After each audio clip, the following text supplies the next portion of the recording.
Judges, chapter 9. Abimelech the son of Gideon went to Shechem. While there he met with his mother's relatives and told them to say to the leaders of Shechem, "Do you think it would be good to have all 70 of Gideon's sons ruling us? Wouldn't you rather have just one man be king?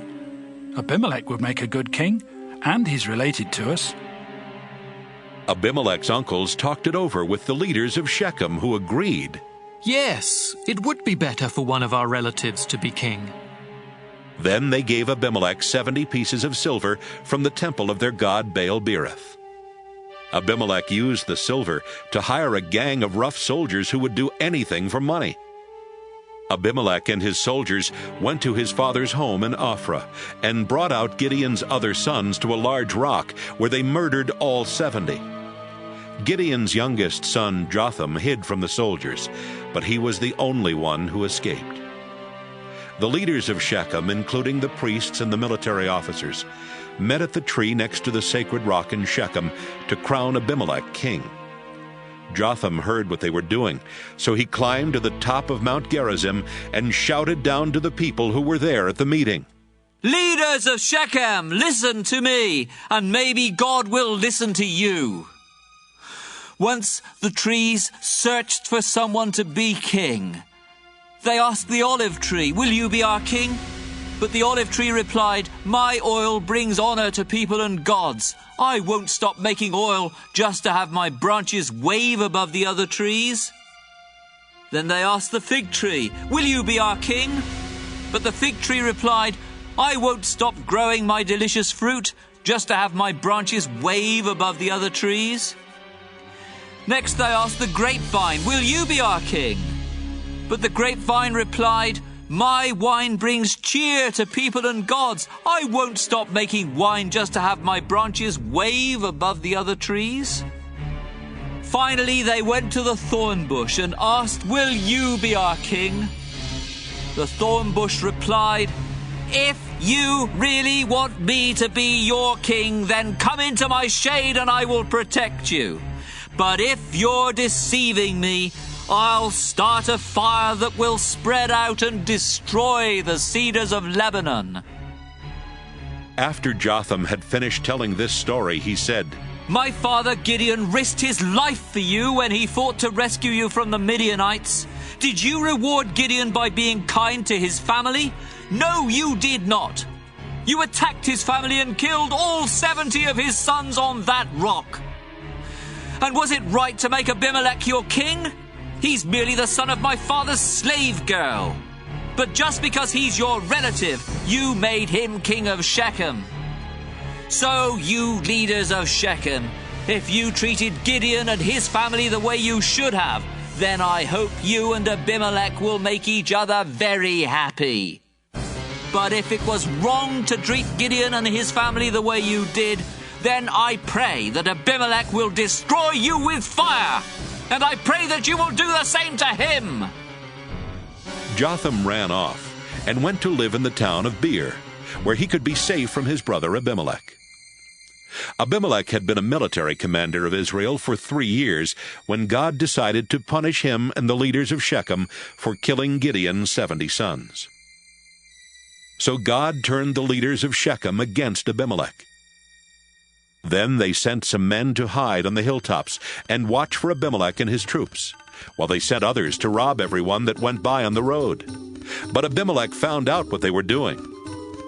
One day, Gaal, son of Ebed, went to live in Shechem. His brothers moved there too, and soon the leaders of Shechem started trusting him.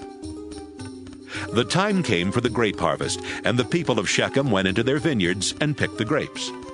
They put the grapes in their wine pits and walked on them to squeeze out the juice in order to make wine. Then they went into the temple of their god and threw a big party. There was a lot of eating and drinking, and before long they were cursing Abimelech. Gaal said, "Hamor was the founder of Shechem, and one of his descendants should be our ruler. But Abimelech's father was Gideon, so Abimelech isn't really one of us. He shouldn't be our king, and we shouldn't have to obey him or Zebul, who rules Shechem, for him. If I were the ruler of Shechem, I'd get rid of that Abimelech. I'd tell him, Get yourself an even bigger army, and we will still defeat you.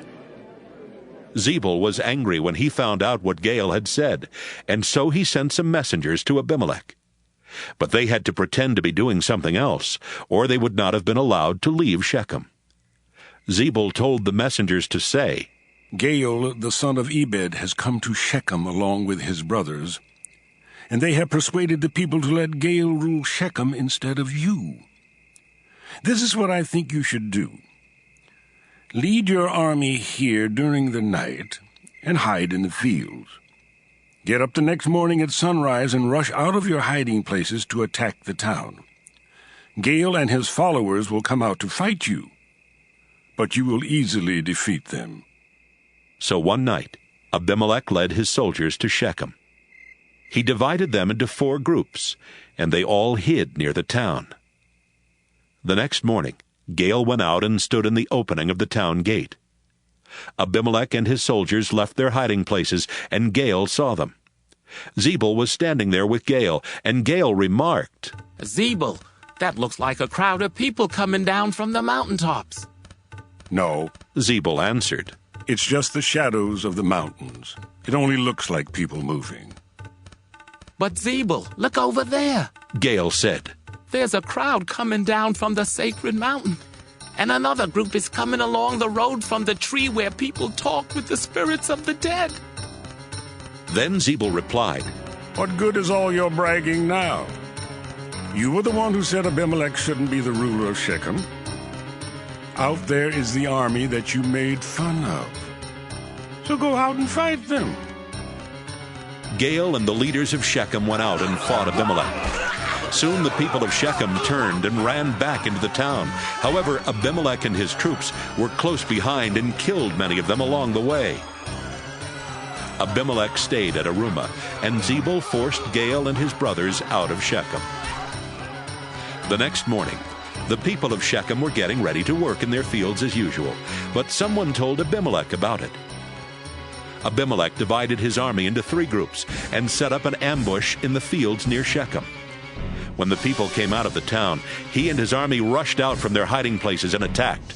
Abimelech and the troops with him ran to the town gate and took control of it, while 2 other groups attacked and killed the people who were in the fields. He and his troops fought in Shechem all day until they had killed everyone in town. Then he and his men tore down the houses and buildings and scattered salt everywhere. Earlier that day, the leaders of the temple of El-Berith at Shechem had heard about the attack. So they went into the temple fortress. But Abimelech found out where they were. He led his troops to Mount Zalmon, where he took an axe and chopped off a tree branch. He lifted the branch onto his shoulder and shouted, Hurry! Cut off a branch just as I did. When they all had branches, they followed Abimelech back to Shechem. They piled the branches against the fortress and set them on fire, burning down the fortress and killing about 1,000 men and women. After destroying Shechem, Abimelech went to Thebez. He surrounded the town and captured it. But there was a tall fortress in the middle of the town, and the town leaders and everyone else went inside. Then they barred the gates and went up to the flat roof. Abimelech and his army rushed to the fortress and tried to force their way inside. Abimelech himself was about to set the heavy wooden doors on fire when a woman on the roof dropped a large rock on his head and cracked his skull. The soldier who carried his weapons was nearby, and Abimelech told him, Take out your sword and kill me. I don't want people to say that I was killed by a woman. So the soldier ran his sword through Abimelech. And when the Israelite soldiers saw that their leader was dead, they went back home. That's how God punished Abimelech for killing his brothers and bringing shame on his father's family. God also punished the people of Shechem for helping Abimelech. Everything happened just as Jotham's curse said it would.